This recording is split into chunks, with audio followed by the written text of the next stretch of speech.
রুদ্র জানালার ধারে বসে দূরের গাছপালা দেখছিল। শীতের বিকেলের আলোয় চারপাশটা কেমন যেন ধূসর আর বিষণ্ণ মনে হচ্ছিল। হঠাৎ ফোনটা বেজে উঠল। অপরিচিত নম্বর। সে কিছুটা বিরক্তি নিয়েই ফোনটা ধরল। তুমি কি জানো, নৈশব্দ বন তোমার জন্য অপেক্ষা করছে। কণ্ঠস্বরটা ভারী এবং রহস্যময়। রুদ্র কিছু বলার আগেই ফোন কেটে গেল। কয়েক মুহূর্ত স্তব্ধ হয়ে ফোনটা হাতে ধরে বসে রইল সে। এই নামটা, নৈশব্দ বন, সে আগেও শুনেছে। একটা গা ছমছমে অনুভূতি তার বুকের মধ্যে ভেসে উঠল। পরের দিন সকালে রুদ্র তার বন্ধু সৌম্য আর নন্দিনীকে এই অদ্ভুত ফোন কলের ব্যাপারে জানায়। সৌম্য খানিক হেসে বলে, তোর এই কৌতূহলী একদিন তোকে বিপদে ফেলবে। নন্দিনী, বরাবরই একটু বেশি অনুভূতিপ্রবণ, উৎসাহ নিয়ে বলে, যেতে তো হবেই। এমন জায়গা নিয়ে গল্প শুনলেই আমার ক্যামেরা কাঁপতে থাকে। কি জানি, হয়তো ইতিহাস তৈরির মতো কিছু পেয়ে যাব। তারা তিনজন মিলে নৈশব্দ বন নিয়ে তথ্য খোঁজা শুরু করলো। এই বন সম্পর্কে স্থানীয়দের বিশ্বাস ছিল, কেউ একবার বনের গভীরে গেলে আর ফিরে আসে না। একসময় বনের মধ্যে একটা মন্দির ছিল, যেখানে অনেক বছর আগে এক ভয়ানক গণহত্যা ঘটেছিল। সেই ঘটনার পর থেকেই বনটিকে অভিশপ্ত মনে করা হয়। তারা কোনোভাবেই এই জায়গায় যাওয়ার অনুমতি পাবে না ভেবে একটু গোপনেই পরিকল্পনা সাজাল। রুদ্র সবকিছু ঠিকঠাক করে ফেলল। যাত্রার দিন ভোরেই তারা বেরিয়ে পড়ল। শহরের কোলাহল পেরিয়ে যখন গ্রামের পথ ধরে এগিয়ে গেল, চারপাশ যেন ক্রমেই নিস্তব্ধ হয়ে এলো। বনের প্রান্তে এসে গাড়ি থামল। পথ আর নেই। সামনে শুধু গাছ আর গাছ। তারা জিনিসপত্র নামিয়ে হাঁটা শুরু করলো। কিছুক্ষণ পরেই চারপাশে একটা শূন্য নীরবতা নেমে এলো। যেন কোনো পাখির ডাক নেই, বাতাসের শব্দ নেই। সৌম্য বলল, এটা কি স্বাভাবিক? রুদ্র বলল, নামটাই তো নৈশব্দ বন। এটা হয়তো এখানকার বৈশিষ্ট্য। নন্দিনী ক্যামেরা বের করে ছবি তুলতে শুরু করলো। হঠাৎ একটা ছবি দেখে সে থমকে দাঁড়ালো। ছবিতে দূরের একটা গাছের আড়ালে কারো একটা ছা দেখা যাচ্ছে। এটা কার ছা? এখানে তো আমরা তিনজন ছাড়া কেউ নেই। রুদ্র ছবি দেখে বলল, আলো আর ছার খেলা। চল এগিয়ে যাই। তারা আরো কয়েক মাইল ভেতরে হাঁটলো। তখন দুপুর পেরিয়ে বিকেল হয়ে গেছে। বনের মধ্যে একটা জায়গায় এসে তারা থামলো। জায়গাটা কিছুটা খোলামেলা, ক্যাম্প করার জন্য উপযুক্ত। তাঁবু খাটিয়ে খাওয়ার আয়োজন করতে লাগলো। রাত নামতেই চারপাশ আরো ভয়ঙ্কর নিস্তব্ধ হয়ে গেল। তারা আগুন জ্বেলে বসে গল্প করছিল। হঠাৎ দূর থেকে কান্নার শব্দ ভেসে এলো। শব্দটা আসছে যেন খুব দূর থেকে। তোমরা শুনতে পাচ্ছ? নন্দিনী ফিসফিস করে বলল। সৌম্য গলার স্বর নামিয়ে বলল, এটা কি পাখির ডাক হতে পারে? রুদ্র কোনো কথা না বলে শব্দের উৎস খুঁজতে চারপাশে তাকালো। শব্দটা ক্রমেই কাছে আসছে। তারা টর্চ জ্বালিয়ে শব্দের দিকে এগোতে শুরু করলো। বনের ভেতর দিয়ে যেতে যেতে হঠাৎ সামনে দেখা গেল একটা বিশাল দরজা। দরজাটা মাটির অনেক নিচে বসানো। তার চারপাশে গাছের শিকড় লতিয়ে রয়েছে। দরজার ওপর অদ্ভুত কিছু লেখা খোদাই করা। যারা কান না শোনে, তাদের সামনে যাওয়া উচিত নয়। নন্দিনী থেমে বলল, আমার মনে হয় না আমরা এটা খোলা উচিত। রুদ্র এগিয়ে গিয়ে দরজার সামনে দাঁড়ালো। দরজাটা দেখে তার মনে হলো যেন এটা তাকে ডাকছে। সে হাত বাড়িয়ে দরজাটা স্পর্শ করলো। সঙ্গে সঙ্গে ঠান্ডা একটা বাতাস তাদের চারপাশে বইতে লাগলো। কান্নার আওয়াজটা আরো তীব্র হয়ে গেল। তিনজনই ভয় পেছাতে শুরু করলো। দরজাটা কিছুক্ষণ কাঁপল, তারপর আবার চুপ হয়ে গেল। রুদ্র পেছনে ফিরে বলল, এটা খুলতে হবে। এর ভেতরে কিছু একটা আছে। আমি নিশ্চিত। কেউ কিছু বলল না। তাঁবুতে ফিরে এল তারা। কিন্তু রাতে ঘুম এলো না। নন্দিনী তার ক্যামেরার ছবিগুলো পরীক্ষা করতে গিয়ে দেখতে পেল, একটা ছবিতে ধোঁয়ার মধ্যে একটা মুখ দেখা যাচ্ছে। মুখটা এত বীভৎস, সে চিৎকার করে উঠল।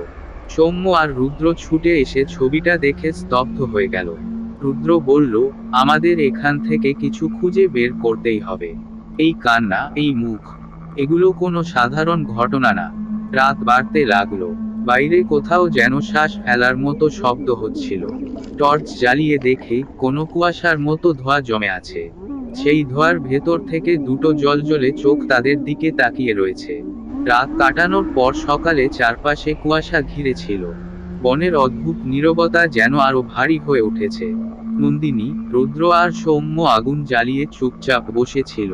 সবাই একে অপরের দিকে তাকালেও কারো মুখে কোনো কথা নেই। রুদ্র শেষমেশ নীরবতা ভাঙল। এই জায়গাটা নিয়ে তোমাদের কি মনে হচ্ছে?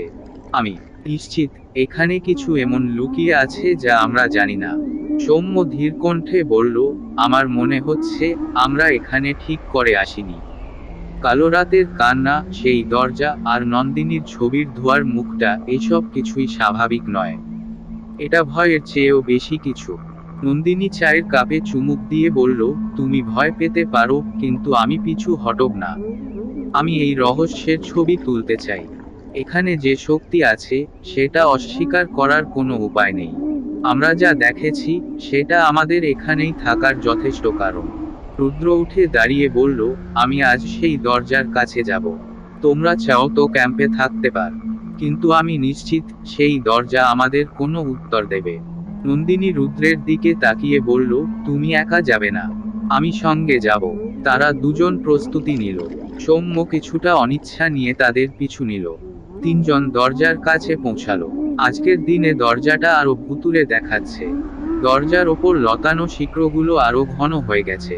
রুদ্র এক হাতে দরজাটা ঠেলে খুলতে চেষ্টা করলো।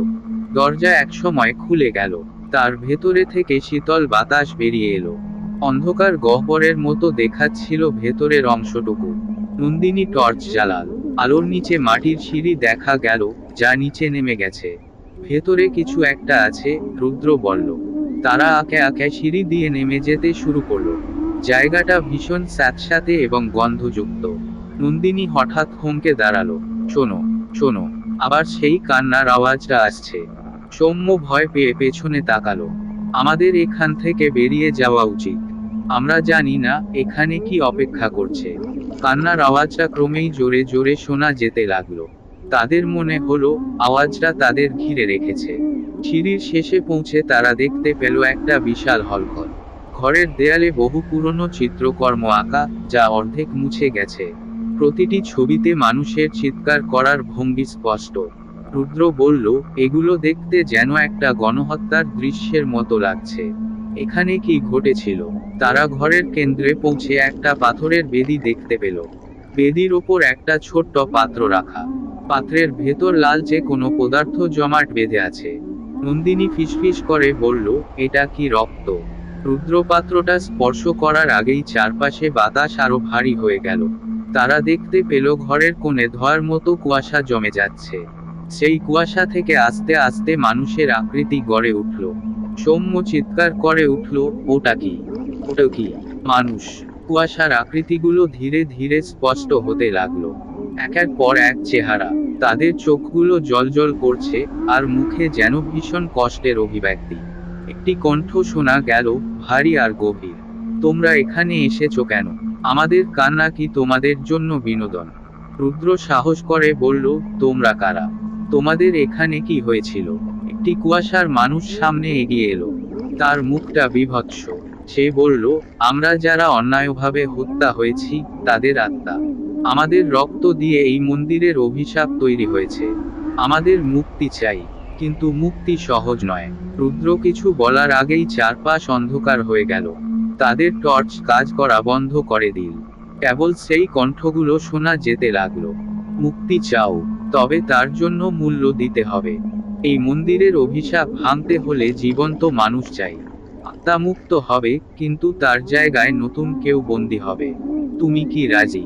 অন্ধকারে রুদ্র, নন্দিনী আর সৌম্য থমকে দাঁড়িয়ে রইল। কোনো উত্তর আসছিল না তাদের মুখ থেকে। চারপাশের অন্ধকার এতটাই ভারী যে নন্দিনী অনুভব করল তার শ্বাস বন্ধ হয়ে আসছে। এক মুহূর্তের জন্য কান্নার আওয়াজ, সেই ধোঁয়া মানুষদের কণ্ঠস্বর, সবকিছু যেন মিলিয়ে গেল। সৌম্য থেমে গলা শুকনো গলায় বলল, ওরা আমাদের থেকে মানুষ চাইছে। ওরা কি বলছে? আমাদের একজনকে এখানে রেখে যেতে হবে। রুদ্র কোনো কথা বলল না। তার মুখটা থমকে গিয়েছে, আর সে বেদির দিকে তাকিয়ে আছে। ধীরে ধীরে সেই ভারী কণ্ঠ আবার শোনা গেল। তোমাদের কেউ একজন এখানে থাকবে, আর বাকিরা মুক্তি পাবে।